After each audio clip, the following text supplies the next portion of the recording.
네, 안녕하세요, 여러분. AI 기반 한국 문화 이해 11주차 한국의 대충 예술 문화에 대해서 같이 알아보겠습니다. 네, 그래서 이번 시간에는 도입 동영상 학습, 동영상 내용에 관련되는 테스트, 문법하고 표현 같이 공부를 한 예정이에요. 네.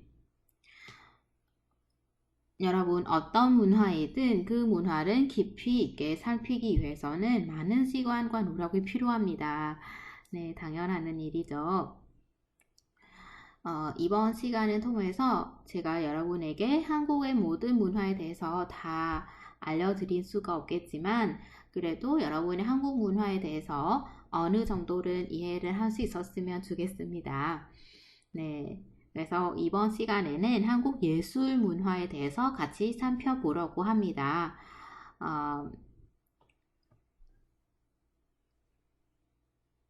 물론 그 예술 문화는 역시 이번 시간에서도 통해 같이 다 알아볼 수가 없죠. 그러나 한국 사람들의 그 언어 생활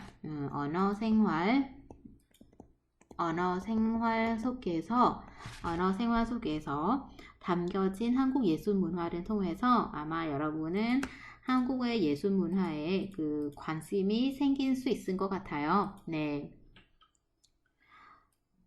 그러면 이번 시간에는 어떤 것들이 같이 알아볼까요? 여러분, 지구촌,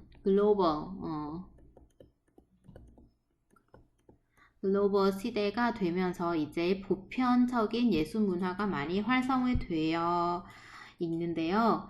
문학, 영화, 음악, 미술, 그리고 그 나라만의 고유한 문화보다는 전 세계 사람들이 모두 함께 즐기고 느끼는 예술 문화는 많이 보편화가 되었다고 하죠. 그러나 여전히 각 나라마다 고유한 예술 문화가 존재를 하고 있고, 그리고 지금까지도 그 예술 문화가 많은 사람들에게 사랑을 받고 있습니다. 그래서 한국도 마찬가지로 다른 나라에서 볼 수가 없는 독특한 예술 문화가 존재를 하고요. 그리고 지금까지도 그 예술 문화가 많은 사람들에게 사랑을 받고 있습니다.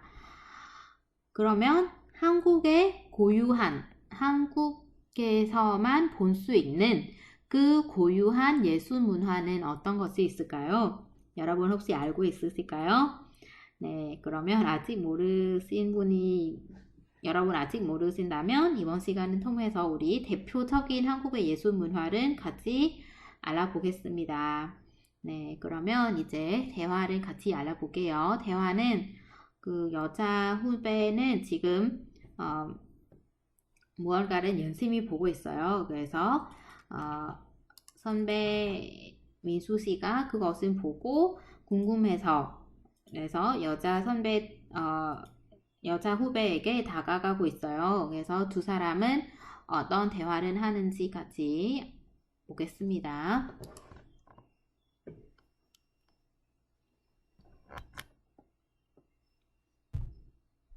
국악원에서 반서리 공연을 한다고 해서 보고 있어요. 예전부터 반서리 공연을 보고 싶었거든요. 판소리? 판소리 좋아해? 옛날에 우연히 서편제라는 영화를 본 적이 있었는데 그 영화를 보고 정말 감명을 받았거든요. 그 영화를 보고 나후부터 반서리에 관심이 생겼어요. 뭐가 그렇게 감명 깊었어? 예술가가 되기 위해서 얼마나 많은 노력을 하고 아픔을 겪어야 하는지 느낄 수 있었어요. 그랬구나. 특히 명창이 되기 위해서는 더 피나는 노력을 해야 하는 것 같아. 맞아요. 반소리는 서양의 뮤지컬과 다르게 혼자서 모든 역할을 맡아서 노래해야 하잖아요. 그래. 판소리 완창을 하면 10시간도 넘게 하는 경우가 있다고 하더라고. 그나저나 판소리는 여러 마당이 있는데 이번엔 어떤 공연이야? 심정가예요. 아, 심청가구나. 어떤 내용인지는 알아? 앞이 안 보이는 아버지를 위해 희생하는 견해에 대한 이야기 아니에요? 맞아. 효녀하면 한국에서는 심청이를 떠올릴 만큼 대표적인 효녀 이야기지. 공연을 보면서 부모님 생각도 나고 고향 생각도 나서 많이 울 것 같아요. 그래. 아마 절절한 노래도 많아서 더 슬플 거야. 네, 여러분. 어때요? 네, 그러면 우리는 여러분의 동영상에 대해서 어느 정도 이해를 했는지 지문을 같이 볼까요? 여자는 어떤 공연의 포스터를 보고 있었나요? 네, 이번에는 제가 1번부터 4번까지 그 답을 만들었어요. 여러분, 이 답은 선택해 주시면 돼요. 1번 연극 공연, 2번 판소리 공연, 3번 사무놀이 공연, 4번 유명 가수의 공연인데요. 네, 답이 몇 번일까요? 네, 맞습니다. 답은 2번입니다.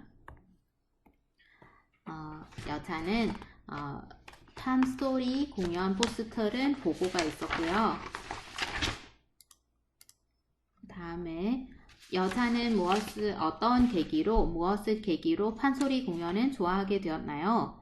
한국 영화를 본 것을 계기로 하여, 2번 판소리 공연을 본 것은 계기로 하여, 3번 친한 한국 친구의 권유를 계기로 하여, 그리고 4번 유명한 판소리 명창의 음악을 들은 것은 계기로 하여. 네, 여자는 어떤 기회를 통해서, 그죠? 어떤 동기로 어떤 기회를 통해서 판소리는 좋아하게 되었나요? 예, 여자는 이렇게 말했어요. 한국 영화를 통해서 이렇게 판소리를 공연은 좋아를 하게 됐다고 이야기를 했었어요. 서편제라는 영화를 본 적이 있었다. 그래서 그 영화 보면 정말 감명을 받았고, 그래서 그 영화를 보고 난 후에 판소리에 관심이 생겼다고 하죠. 그래서 답은 1번입니다. 3번 판소리는 서양의 무엇과 비교를 했었나요?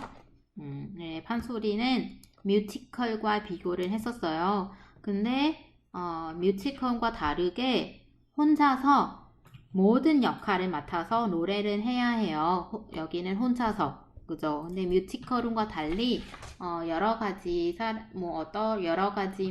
악기라든지 그리고 다른 사람은 도움을 받아서 혼자서 노래하는 것이 아니지만 판소리는 혼자서 끝까지는 혼자서 다 그 노래를 해야 하니까 더 힘들죠. 네, 그리고 4번 이번 공연은 판소리 여러 마당 중에서 어떤 것을 공연을 합니까? 기억나요, 여러분? 심청가, 춘향가, 흥부가, 수궁가. 네, 답은 1번입니다. 심청가. 그래서 이 내용은 여러분 아직 이해를 못한다면 괜찮아요. 영상은 마지막에서 제가 판소리 5마당에 대해서 제가 조금 더 자세하게 알려드릴게요. 네. 5번 여자는 공연을 보고 왜 운 것 같다고 생각은 해요? 1번 노래가 너무 슬퍼서 내용이 무해 감동적이어서, 3번 주인공의 비극적인 삶이 안타까워서, 그리고 4번 부모님과 고향 생각이 많이 난 것 같아서. 여러분 몇 번인가요? 네, 4번이었어요. 부모님과 고향 생각이 많이 난 것 같아서, 그래서 공연을 보고 울 것 같았어요. 네, 잘했습니다. 그러면 이번에 문법에 대해서 같이 볼게요. 대화에서 나오는 문법은 뭐뭐 하면 뭐뭐이다. 뭐뭐 하면 뭐뭐가 뭐뭐이가 떠오르다 해야죠. 미안해요. 여기 이가 들어가야 되죠. 이가 떠오르다. 그래서 우리 대화 볼게요. 심청가구나. 어떤 내용인지 알아? 앞이 안 보이는 아버지를 위해 희생하는 효녀에 대한 이야기 아니에요? 맞아. 효녀하면 한국에서 심청을 떠올린 만큼 대표적인 효녀 이야기지. 그래서 이렇게 효녀라고 하면 한국 사람들은 대부분 심청일은 떠올린 만큼 대표적인 효녀가 심청이라는 것은 강조를 해서 표현하는 것이에요. 네. 이 말은 조금 어려운 말이에요. 그러면 제가 효녀하면 심청이다 라는 것으로 말할 수 있죠. 여기 효녀, 효녀이면, 효녀하면, 심청이지라고 해요. 그죠? 그러면 이 표현은 스테레오타입이라는 말은 좀 어려운 말이에요. 근데 다시 말하면 원형이라고 말할 수 있어요. 스테레오타입 아니면 원형이라는 것은 어떤 것이냐면 어떤 대상은 떠올리면 가장 쉽게 떠오르는 대상이라고 생각하면 돼요. 어떤 대상은 떠올리면 쉽게 떠오르는 대상. 예를 들어서 여러분 새라고 하면 가장 먼저 떠오르는 것이 무엇일까요? 네, 대부분 사람들은 물론 새 종류가 많지만 대부분 사람들은 참새 아니면 비둘기를 떠올리는 사람이 많은 것 같아요. 그래서 이렇게 사람들은 어떤 범주가 대상에 대해서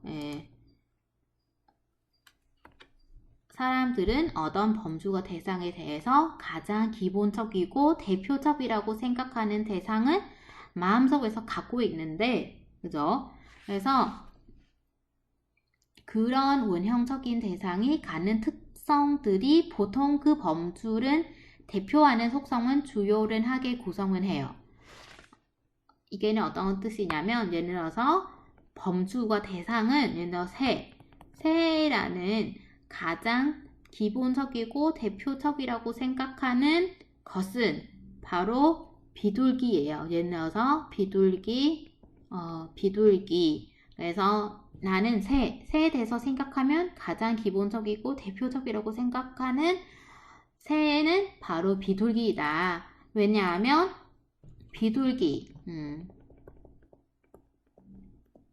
비둘기를 갖고 있는 특성들은 보통 새를 대표하는 속성은 주요하게는 구성이 되어 있어요. 이렇게 쉽게 이야기하는 거예요. 그래서 예를 들어서 나는 효녀에 대해서 가장 적고 가장 대표적인 생각하는 대상은 바로 심청이다. 심청이라는 것을 마음속에서 갖고 있어요. 그래서 이것은 뭐냐고 하냐면 원형 이론이라고 해요. 네, 이것은 바로 원형 이론이거든요. 여러분, 이 원형 이론에 대해서 잘 이해 못하더라도 우리가 범주마다 원형적인 대상은 떠올릴 수 있는 것에 대해서 공감할 수 있는 것으로 여러분, 그것은 어떤 대상에 대해서 가장 대표적이거나 일반적인 이야기를 한데 쓰는 표현이에요. 그래서 한국 사람들이 어떤 대상의 원형 또는 가장 대표적인 대상으로 무엇을 생각을 하고 있는지 알고 있어야 하죠. 그래서 이 표현은 사용을 할 수 있습니다. 그러면 이제 우리 상황을 통해서 조금 더 알아볼까요? 네. 이 작품은 누구의 미술 작품이야? 무엇은 그러는지 잘 모르겠어. 피카소 작품이야. 현대 미술은 하면 피카소라고 할 만큼 유명한 작가지. 네, 그래서 여기에서 현대 미술은 하면 피카소. 이라는 예문을 보면 이 표현은 의미를 조금 더 이해를 할 수 있을까요?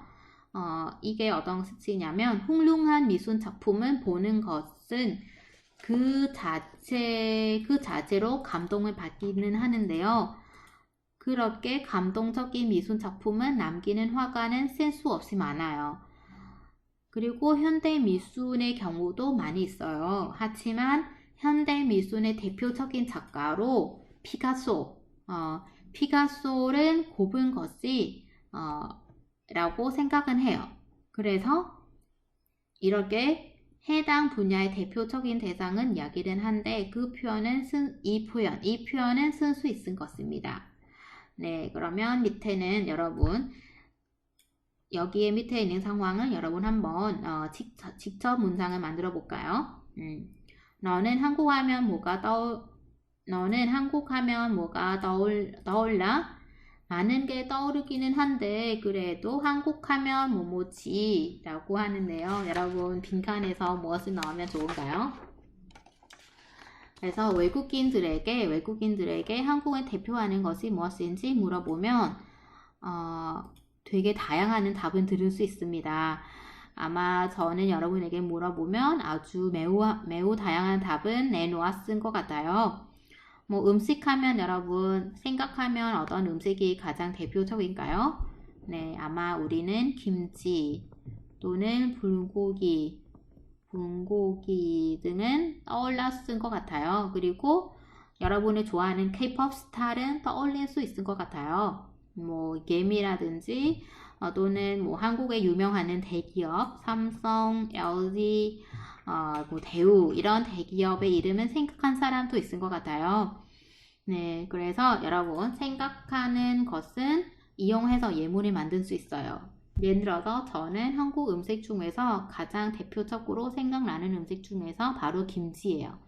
그래서 제가 이렇게 김치를 한번 넣어 볼게요. 많은 게 떠오르기는 한데 그래도 한국은 하면 김치지 이렇게 말할 수 있을 거예요. 네, 더 연습해 볼까요? 날씨가 이제 좀 선선해졌다. 가을이 온 것 같아. 그래, 이제 가을이네. 뭐뭐 하면 뭐뭐지. 네, 여기에서 뭐뭐 하면 뭐뭐지 라고 하는데 여기에서 가을 하면 무엇은 떠올리나요, 여러분?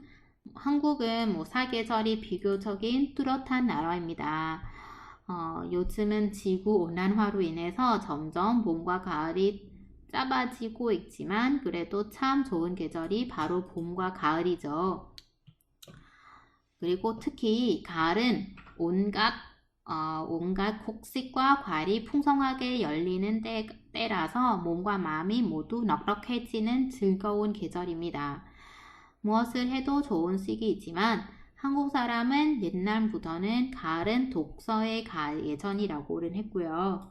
그래서 독서 계전이라는 뜻은 어떤 뜻이냐면 책 읽기에는 참 좋은 계전이라고 할 수 있는 거예요.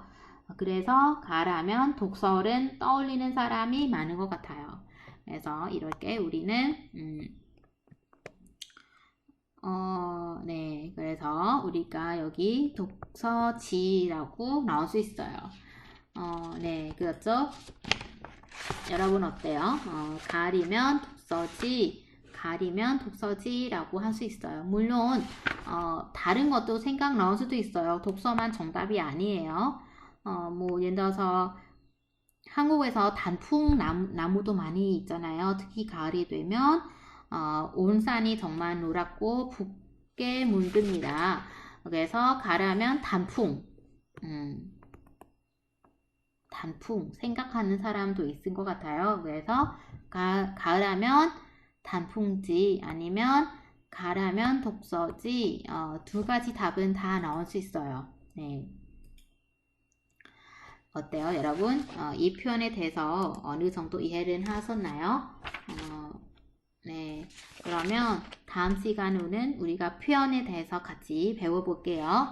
이번 시간은 문법까지만 배워보도록 하겠습니다.